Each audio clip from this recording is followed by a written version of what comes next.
Olá pessoal, eu sou o professor João Vicente Maggioni Franchini e estou aqui hoje para discutir com vocês um assunto, na minha opinião, extremamente importante. Estamos no mês de maio e no mês de maio comemora-se o Maio Amarelo, que é o mês de conscientização sobre o trânsito. E nós vamos discutir aqui um tema que é muito sensível, muito relevante, que é esta relação entre dirigir e usar bebida alcoólica. Se você gostar aqui deste vídeo, eu peço que você compartilhe o vídeo com outras pessoas e convide elas também para estar aqui conosco. Ah, sim! E lembre-se de se inscrever aqui no nosso canal. Tá vendo esse botãozinho vermelho aqui embaixo? Vai aí, inscreva-se para você receber sempre notificações dos vídeos que surgem aqui no nosso canal. É lógico, não deixe de ativar o sininho. E mais, se você gostar, é claro, lembre-se de deixar o seu like esperto aí pra gente e os seus comentários, porque eles serão sempre muito bem-vindos aqui no nosso canal.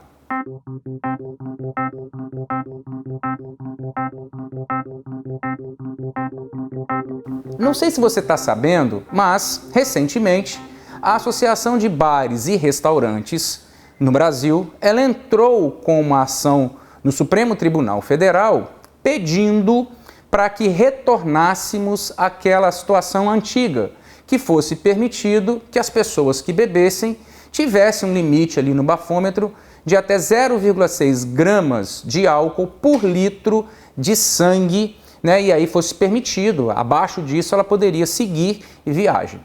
Bom, foi julgado pelo STF e foi dito que não, né? Os ministros decidiram que não, que continuaríamos na famosa Lei Seca, que é a lei aí, né, que proíbe o motorista de ter qualquer quantidade de bebida alcoólica no sangue. Ou seja, se você sair dirigindo e você parar, você não, para fazer um happy hour, por exemplo, você não pode beber bebida alcoólica. Você pode beber outras coisas, mas bebida alcoólica não pode, ok?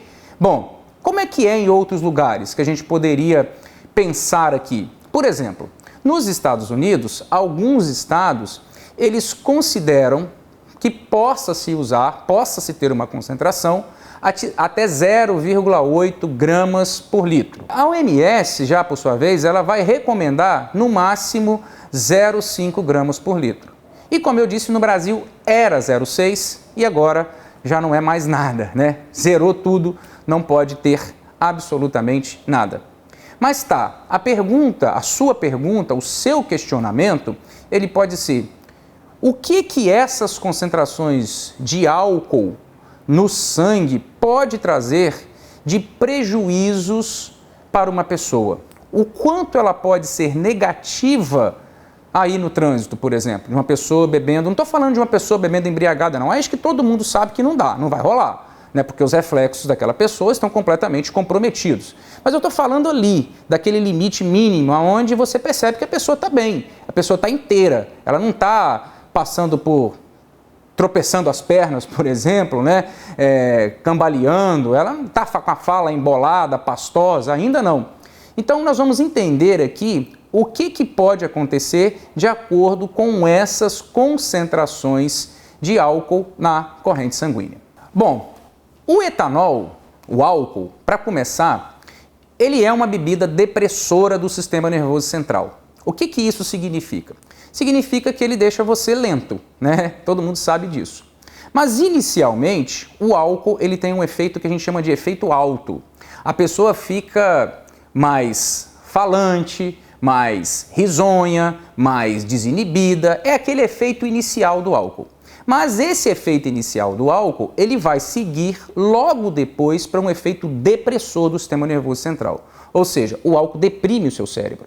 O seu raciocínio tende a ficar mais lento e, falando da parte de direção, os seus reflexos ficam comprometidos. Por exemplo, no caso de concentrações séricas do álcool em torno de 0,8 gramas por litro, a gente tem já, que é até o que aceita em alguns estados norte-americanos, a gente observa as pessoas com fala enrolada, perda da coordenação motora, instabilidade da marcha e déficit de atenção. Na medida que vai aumentando essas concentrações de álcool, os sintomas tendem a piorar. E se chegar aí a 3 gramas por decilitro, ou 0,3 por litro, aí a pessoa pode evoluir para coma e morte. Muito grave, né? Dá para imaginar que essa pessoa ela não possa, de forma alguma, pegar o volante e dirigir, porque ela vai causar um grande problema. E mais, quando se mistura o álcool com outra substância que também deprime o sistema nervoso central, isso tende a ficar mais grave, isso é pior. Vou pegar um exemplo simples aqui para você, o famoso Rivotril, que também é uma droga depressora do sistema nervoso central. Quando eu uso álcool sozinho, é uma coisa. Quando eu uso Rivotril sozinho, é uma coisa. Quando eu junto os dois, eu tenho um efeito sinérgico. Eu somo as duas ações depressoras. E aí, a concentração de álcool para fazer um estrago grande não precisa ser muito alta, pode ser muito menor do que o esperado. E o estrago pode ser muito maior. E convenhamos que hoje existem muitas pessoas também fazendo uso desses medicamentos que deprimem o sistema nervoso central, que podem ter a sua ação somada com o álcool e trazer aí grandes problemas para a saúde do indivíduo e, naturalmente, porque a gente está falando aqui que é um motorista com um carro na mão, podendo aí fazer coisas ou não fazer o que deveria ser feito, por exemplo, uma situação emergencial do trânsito. Ok, mas a gente está falando aí de concentrações pequenas, né? A gente falou aqui que no Brasil, antigamente, era permitido até 0,6 gramas por litro. Tá, o que isso então poderia provocar? Olha, eu vou dizer uma coisa para você. Menos do que isso já provoca grandes problemas para um motorista. Por exemplo, numa concentração de 0,2 a 0,3, você já tem ampliação do seu tempo de reação. Você já tem redução do seu controle fino dos movimentos e você já perde, já reduz a sua capacidade de tomar decisões, certo? Então, pessoal, não é bem assim não.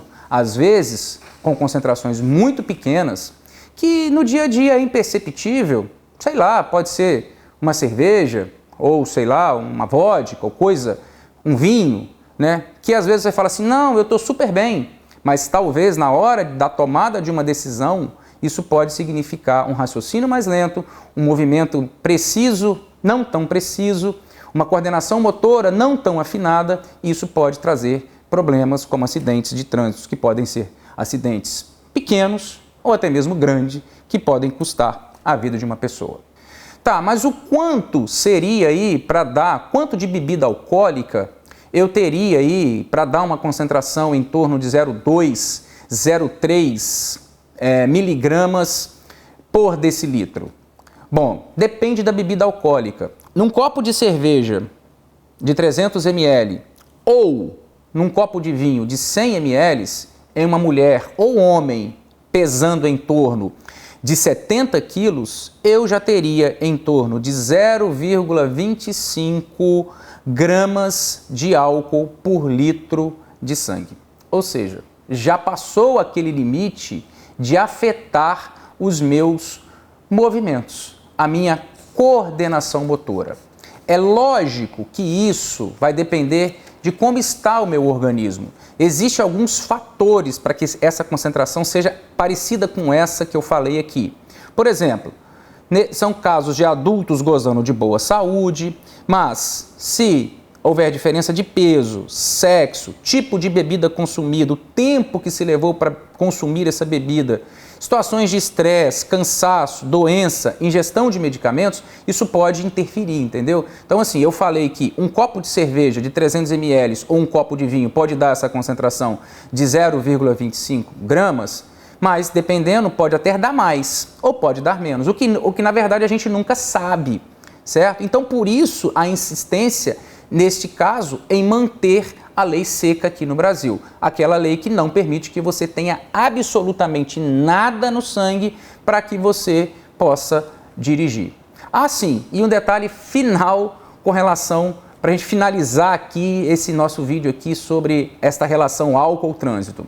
Eu bebi, né? Bebi lá um copo de cerveja, por exemplo, tem em torno de 70 quilos, então eu vou estar com a concentração aí em torno de 0,25. Não posso nada. Quanto tempo eu teria que esperar para pegar o volante? Olha só, num organismo saudável, pleno, geralmente ele decompõe, ele elimina o álcool na taxa de 0,15 gramas por litro de sangue, por hora, né? Então, vou gastar 1 hora para depurar 0,15 gramas por litro. Se eu bebi um copo de cerveja e ele gerou em torno de 0,25, é só fazer uma conta simples. Eu vou ter que esperar para pegar o meu carro em torno de 2 horas. Isso, lógico, podem ter fatores que mudem essa situação e pode ser pessoas que precisam de mais tempo e até mesmo pessoas que precisam de menos tempo. Mas essa é a média. Beber um copo de cerveja de 300 ml, um copo de vinho de 100 ml, vai ter que esperar aí para que não tenha surpresas numa possível blitz em torno de 2 horas, pelo menos, para pegar o carro e voltar para casa. É isso aí, pessoal. Espero que vocês tenham gostado desse vídeo. Não deixa de deixar o seu like aí pra gente, senta o dedo no like aí e esperamos você aqui para uma nova conversa, novos assuntos, novos temas, para deixar você sempre assim muito bem atualizado. Foi um grande prazer estar com vocês e até a próxima.